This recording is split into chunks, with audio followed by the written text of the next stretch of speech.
Hello, this is Anviti. Welcome to the news with NDTV. It's Wednesday, October 8th, and coming up in today's episode, Delhi court issues notice to Netflix and Shah Rukh Khan's Red Chillies Entertainment after Wankhedi's defamation suit. Are seat-sharing talks hitting a roadblock across NDA and India bloc in Bihar? Zubin Garg's cop cousin arrested by SIT probing his death, and over 40, including children, killed as Myanmar military strikes on anti-junta protests. Officers who bleed for the nation cannot be mocked in the name of satire. Former Narcotics Control Bureau officer Sameer Wankhede told NDTV, breaking his silence on the Netflix series Bants of Bollywood.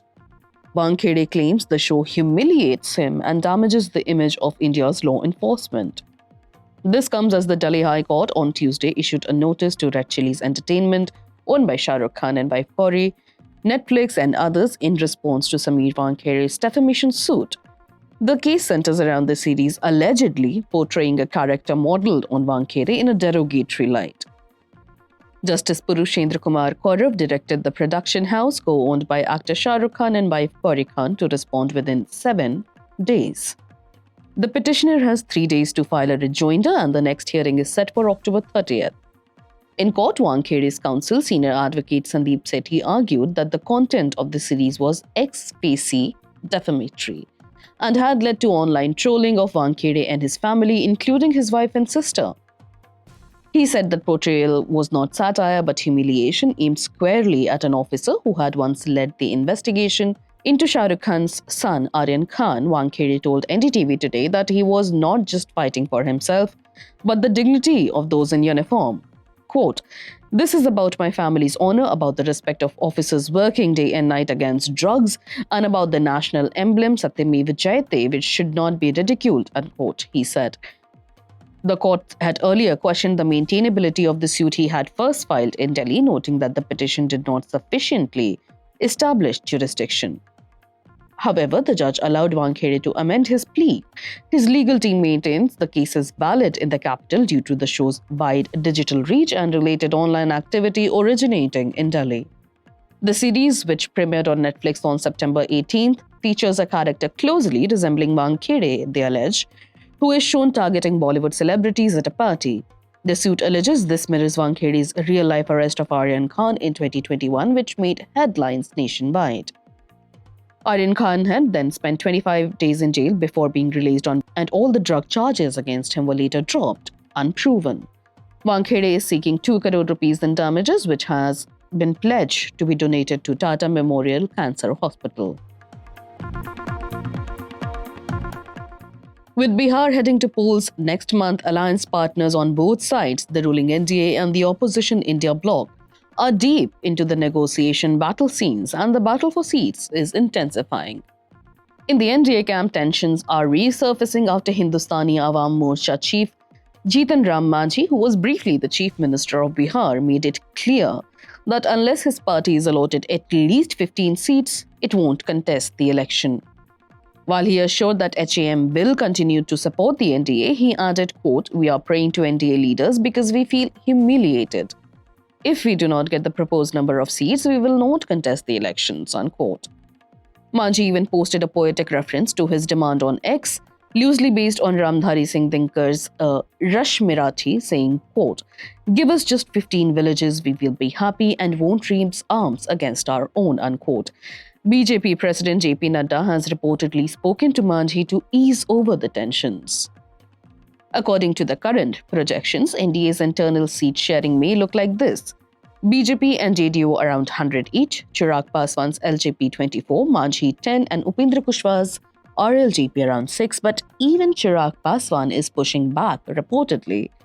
Sources confirm that he wants 40 seats, pointing to his party's clean sweep in the 2024 Lok Sabha elections. Quote, "I can affect 20,000 to 25,000 votes in every seat. I have always had the option of walking out," unquote, he told NDTV. Still, the BJP sources insist the fiery leader remains aligned with NDA and Prime Minister Modi. Paswan had been in the news a couple of times for being on the opposing view of the ruling alliance.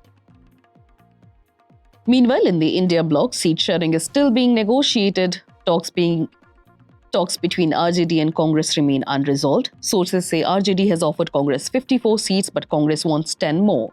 Meetings have been ongoing to find a middle ground. Left parties are also pushing for more. CPI-ML has rejected RJD's offer of 19 seats, demanding close to 30, citing its last performance. CPI and CPM are also in talks. Tejaswi Yadav met left leaders, including the JMM and Mukesh Sahni's VIP today. According to sources, RJD wants to contest 140 seats of its own. Sources say this could cause friendly contest if smaller allies feel shortchanged. On the opposition side, the likely formula could shape up as RJD, JAM, RLJP 135 seats each, Congress and IIP 58, CPI-ML 25, CPI 6, CPM 4 and VIP 15. Sources indicate that India bloc could finalize its seat sharing and possibly confirm Tejaswi Yadav as its chief minister's face within the next 48 hours. Meanwhile, Prashant Kishore has ruled out joining hands with anyone, citing our alliances with the people, making it clear Jan Suraj will contest alone.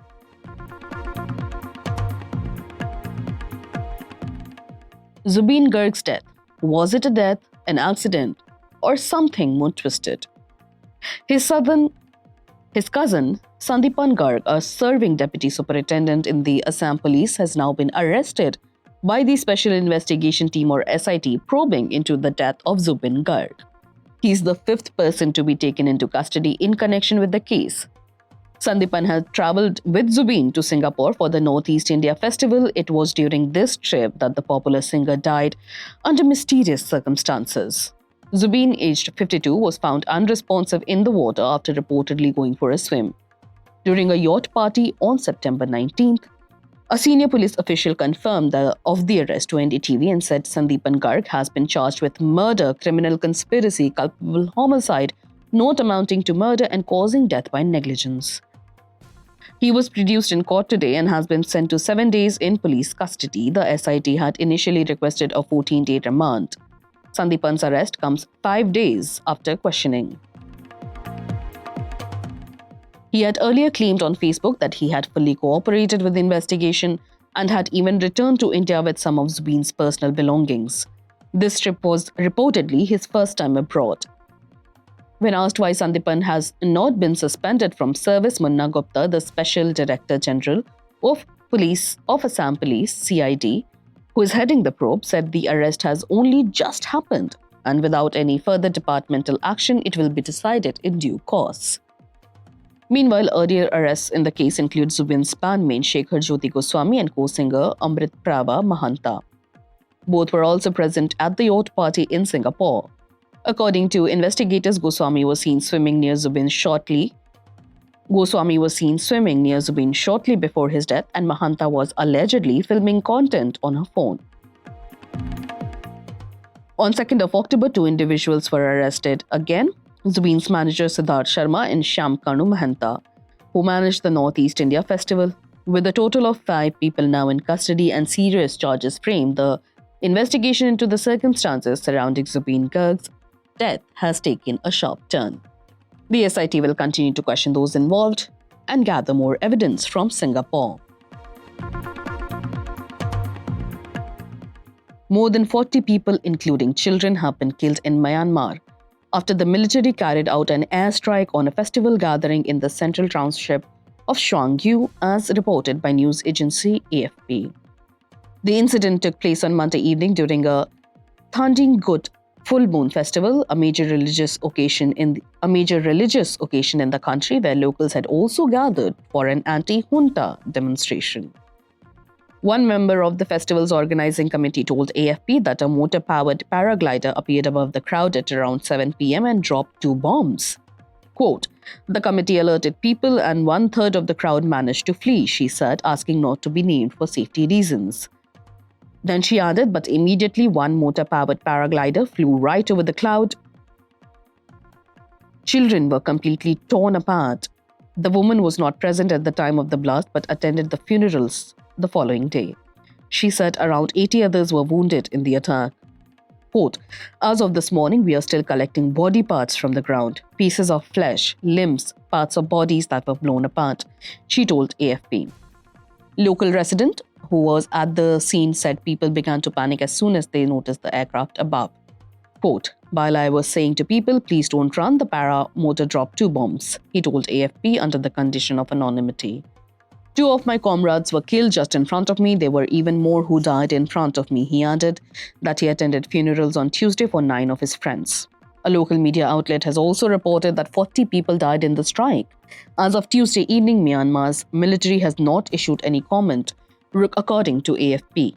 Rights group Amnesty International condemned the attack in a statement, calling it a gruesome wake-up call and saying the military appeared to be escalating violence in areas where resistance remains strong.